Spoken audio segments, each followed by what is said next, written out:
이 영상은 실제 약물 상담 장면을 촬영한 영상으로 약물로 인해서 걱정이 많은 임신부님들에게 도움을 드리기 위해 제작되었습니다. 촬영에 동의해주신 임신부님께 감사드리며 임신부와 관련된 문의와 댓글은 자제 부탁드리겠습니다. 지금 이제 우울증이나 이제 불안장애 때문에 오신 거고, 어지럼증도 이제 임신 초기에 있었던 거잖아요. 지금 하여튼 약 드신 거 2019년 6월부터 드셨다가 2019년 12월까지 드시고, 그리고 이 약을 중단하신 거죠. 네, 그때 약이 끊겨서 제가 약을 안 끊었었어요. 그리고 임신은 언제 알았어요? 12월 말경에 알았어요. 12월 말경에. 그러니까 네. 이제 알기도 하고 임신 알기도 하고 약도 끊겨버려서 이제 중단하셨구나. 그렇죠. 근데 지금 뭐 크게 불편한 건 없어요? 불안하고 초조함이 그러니까 어느샌가 저도 모르게 엄청 심해요. 자기 전에 두근두근거려서 심장 소리가 들리고 그리고 좀 무기력함 이런 게 있어서 제가 평상시에 좀 상담도 받고 우울증 약도 복용했던 건데 그런 거를 이제 다 끊어야 되니까 약간 한 번에 끊다 보니까 좀 그런 거에 있어서 불안한 것도 크고 일단 불안 초조한 게 제일 커요. 두근두근 초조하고. 네. 그래서 지금 그래서 애기 걱정돼서 약을 지금 완전히 중단하고 계신 거잖아요. 지금 어지럼증 약도 지금 중단하신 거예요? 어지럼증 아예 없었어요. 그냥 임신인 줄 모르고 이비인후과를 갔었던 거고. 그래요. 혹시 여기 약 말고 더 드시는 약은 없어요? 네, 아예. 아예 없고. 그래서 제가 처방전 저희가 이제 다 가지고 있어서 보면 좋겠죠. 약물 상담은 복용 약물들에 대한 약물들을 다시 확인하고 환자의 상태를 꼼꼼하게 살펴보면서 시작되는데요. 음주나 흡연, 방사능 같은 기초 조사부터 시작됩니다. 약 드신 거와 관련해서 좀 또는 이제 앞으로 약 드실 거에 대해서 걱정하는 부분이 좀 이제 체크되는 건데, 이제 뭐 낙태하고 싶은 마음은 있지는 않잖아요. 그리고 좀 혹시 이제 기형과 관련해서는 한 40% 이상 기형이 유발될 수 있다고 혹시나 본인은 그렇게 인식하고 있잖아요. 그런 내용을 저희가 체크한 거고, 그 상담 관련해서 기본적으로는 우리가 나이도 상당히 중요해요. 나이도 중요한데, 근데 25세면 좋은 나이죠. 임신하기 좋은 나이고, 옛날에는 다 이 나이에 또 임신하기도 나고 그랬죠. 요즘은 다 결혼이 늦어서 뭐 평균이 31세 정도 되니까. 그래서 좋은 나이고, 이번 아기 낳으시게 되면은 아기 터울은 보통 한 2년 정도 두면 좋다고 이야기해요. 그리고 미리 좀 이렇게 계획 임신을 하시면 이런 약의 노출도 적고 또 좀 더 안전한 약으로 쓸 수 있고, 또 엽산제 같은 거 혹시 지금 드시고 있어요? 네. 그러니까 그런 것도 미리 드시면 뭐 기형도 예방이 좀 된다고 이야기를 해요. 그래서 이제 그렇게 하시면 좋겠고, 그리고 이런 상담할 때 이제 중요한 것은 고려할 변수들이 좀 가장 중요한 것은, 첫째는 이제 이런 노출들이, 이런 약들이 기형을 유발하는지예요. 그러니까 이제 테라토제니스라고 표현하는데, 기형 유발성이 있는 약들이 있는지. 두 번째는 이제 노출 시기예요. 이 약을 언제 노출되냐 하는 거죠. 근데 임신을 크게 3시기로 나누거든요. 3시기로 나누는데 보통 4주부터 10주 사이를 기관 형성기라고 해요. 이때가 이제 애기가 만들어지는 시기야. 그리고 그 이후에 이제 10주부터 출산까지를 태아기라고 해요. 이때는 애기가 다 만들어진 다음에 성장과 성숙을 하는 시기예요. 그리고 이제 기본적으로 4주 이전을 착상 전기라고 하는데, 수정이 되면은 임신 2주라고 그래요, 보통. 우리가 임신을 따질 때는 이제 자기 마지막 월경 시작일부터 따지거든. 그렇게 해서 그러면 수정이 되면 2주가 되고, 이제 그 수정 이후 2주까지를 이제 착상 전기라고 그래. 그래서 이 착상 전기에는 우선 이제 정자 난자가 만나면 수정체가 형성이 되잖아요. 이게 이제 막 이렇게 분열을 해요. 분열을 하다가 자궁 내에 이 자궁 있잖아요. 원래는 임신은 여기에서 되는 거예요, 수정은. 나팔관에서 됐다가 안으로 들어오는 거야. 근데 만약에 이게 이동을 못 하잖아요. 여기서 멈추잖아요. 그러면 자궁이 임신이 되는 거야. 그리고 이 안으로 들어와서 착상이 되고 이제 기관 형성이 되는 거지. 그래서 이동하는 가운데 세포 분열 단계에서 데미지를 많이 받으면 유산돼 버려요. 근데 그러지 않으면 완전히 회복이 된다고 해요.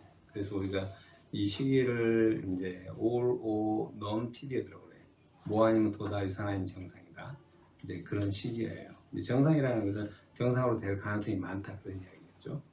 그래서 시기를 따져 보면은 지금 임신 9주인 게 9월 2019년 12월 며칠까지 약을 드신 거예요?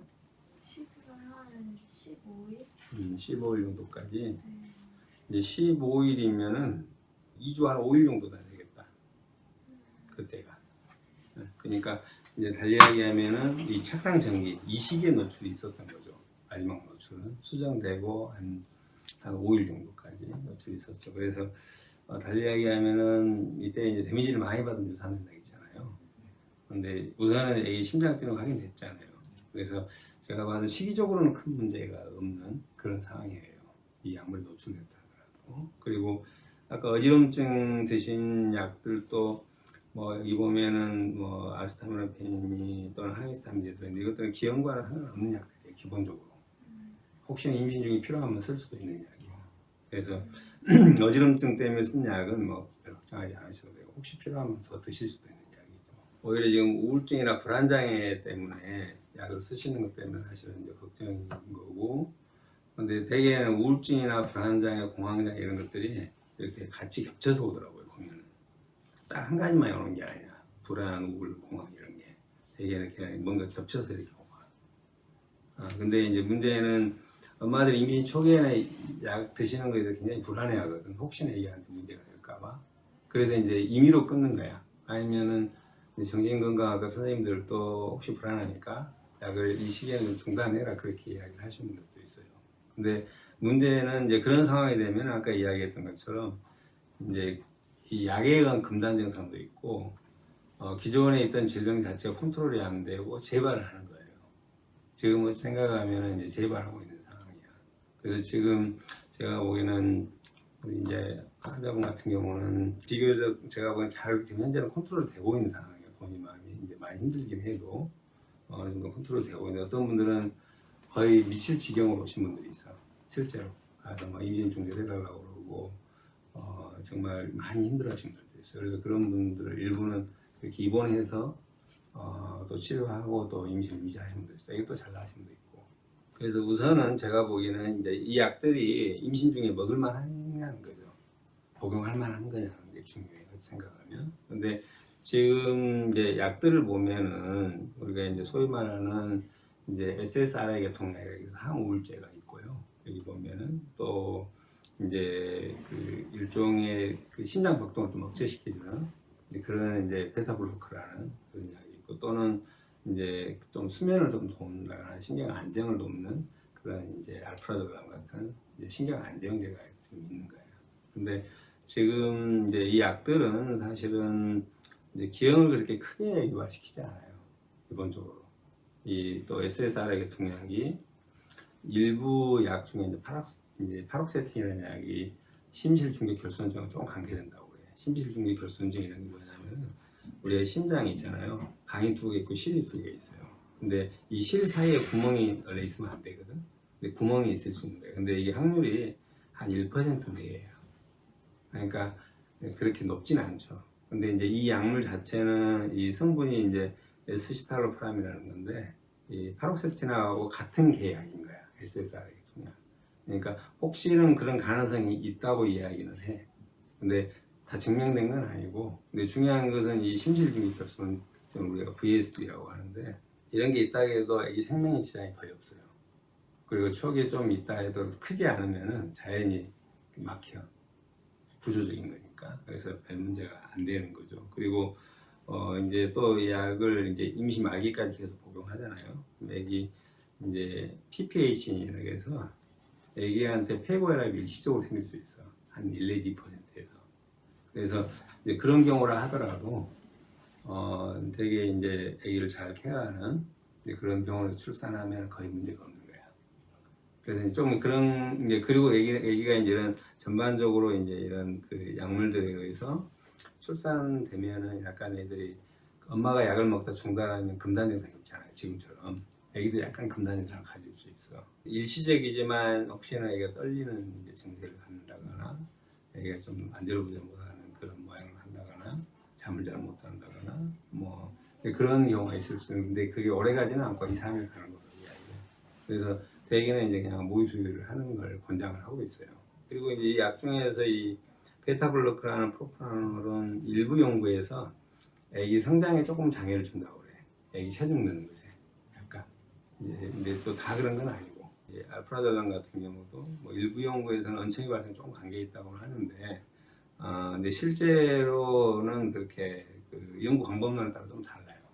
근데 대개는 크게 문제 없는 걸로 이야기하긴 해요. 그래서 우리가 이런 카운셀링 할 때 이 마더스앱 통해서 이렇게 상담하러 오신 분들은 특히 이런 이제 그 불안장애나 공황장애나 우울증이 있는 분들은 그런 카페가 있대요.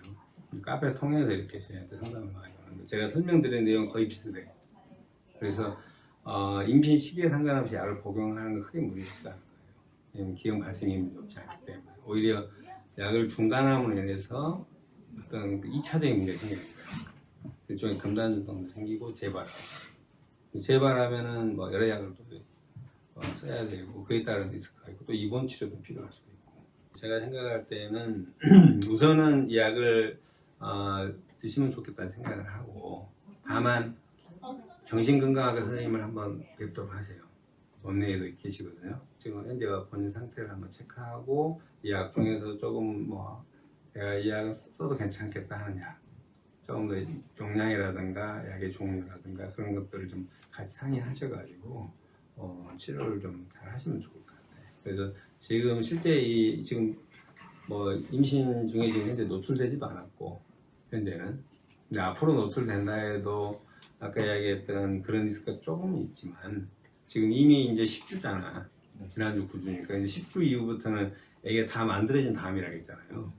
성장과 성숙하는 시기라고 했죠. 그러니까 기형과는 거의 상관이 없다고 생각하면 돼. 앞으로. 네? 무슨 말인지 알겠죠. 그래서 오히려 엄마가 이제 뱃속의 아기는 생각하면 이 배 안에 있는 사람과 똑같은 거야. 배가 이렇게 침몰되면 뱃속이 잘못되는 거 똑같은 거야. 그러니까 엄마 상태를 컨디션 잘 유지하는 게 굉장히 중요해요. 그리고 이제 그 외에 뭐 지금 뭐 다른 뭐 음주나 깨나는 것도 아니고 남편만 술을 한 번 드시면 좀 많이 드실 수 있는데 이제 그럴 때만 좀 부부 생활을 좀 피하시면 돼요. 왜냐하면 이론적으로는 정액을 통해서 안 좋은 알코올 관련된 물질들이 전달될 수도 있으니까. 제가 보기에는 이제 그러면 어느 정도 기형 발생 위험이 있을까 좀 궁금하잖아요. 근데 기본적으로는 누구나 기형 발생 위험이 있어요. 베이스라인 리스크라고 해요. 또는 백그라운드 리스크라고 해요. 우리가 이렇게 TV 모니터 만들어도 불량률이 다 생기잖아요. 그 정도는. 그런 것처럼 사람이나 개나 고양이나 다 똑같이 1, 2, 3%는 기형이 유발될 수 있는 거야. 그걸 백그라운드 리스크라고 그래. 근데 이게 이제 대개는 이제 염색체상이나 또는 이제 이 바이러스 중에서 우리나라 지카 바이러스 같은 것도 이제 소두증 유발한다고 그러거든. 그러거나 또는 본인도 모르는 노출에 의해서 이런 기형이 유발될 수 있는 거야. 근데 지금 현재 지금 시기적으로 봐서는 이제 10주잖아요. 지금도 약을 복용한다 해도 기본적으로 이런 기형 발생률이 벗어나지 않아. 달리하게 리스크가 별로 없는 거야. 최소한 기형과 관련해서. 약을 복용. 네. 그래서 임신 말기까지 복용하면 아까 이야기했던 것처럼 PPHN이라고 해서 페고에라입이 한 1% 생길 수 있다. 그리고 아까 이제 프로pranolol이라는 약물 때문에 아기 체중이 조금 저하될 수도 있다. 그것도 다 그런 건 아니고 일부 연구에서만. 그리고 이제 모유 수유를 하는 경우와 안 하는 경우에 만약에 안 한다 그러면은 애가 금단 현상을 가질 수 있다는 거예요. 애가 떨림이라든가 또는 불안정한 상태에 있다거나 뭐 잠을 잘 못 잔다 그런 것들이 있을 수 있다. 그리고 모유 수유를 하게 되면은 이 약들은 그렇게 비교적 그래도 안전한 약들이에요.